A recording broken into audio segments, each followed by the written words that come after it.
Left in limbo for 2 years after their son was murdered. Eduardo Santiago Jr. was killed in Jennings. Police say dozens of witnesses were around at the time, but still today there are no credible leads. And tonight our Melanie Johnson is live sharing the family's plea for answers. Melanie.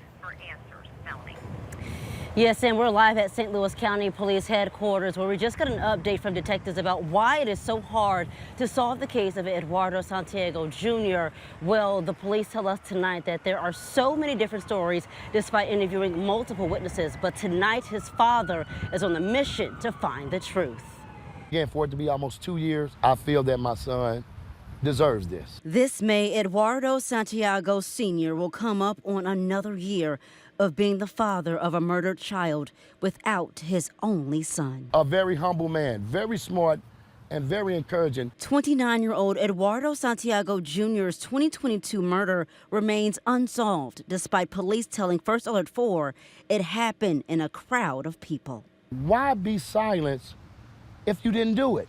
But if you've seen something, just bring it on out. His dad says his son was on Janet Avenue in Jennings after the death of a relative when gunfire began in front of at least 40 witnesses. Eduardo's dad says his son knew most of them. And this is what the detective stated to us, that it was his family and friends, the circle that he was in. Someone picked up his gun and shot him with it. But for my son's life to end, so tragically, and nothing was said about it, I feel that, I can't trust you. I don't want to be around you because the same thing can happen to me. The unsolved homicide, one of 62 open cases for county police going back to 2018. Despite reports the deadly shooting being a drive-by, Eduardo's dad now questions that theory. It was no gun residue inside that vehicle or any gun, bullets that was inside that vehicle. It makes me seem like, did you all do it on purpose? It's not like people forget that someone was a victim of a homicide. It's that people are scared. Crime Stoppers looking to bring whoever did it to justice, too, as Eduardo Jr. is among 300 unsolved homicide cases in their metro-wide system.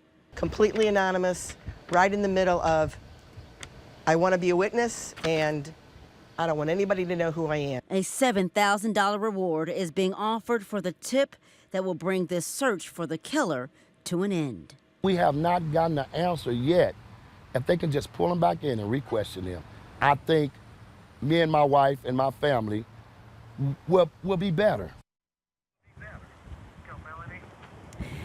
Yeah, and so St. Louis County Police tell me that they know someone in Eduardo's circle knows what happened and is encouraging them tonight to call Crime Stoppers. We have that information for you in this story on the First Alert 4 News app. Live in Clayton, Melanie Johnson, First Alert 4.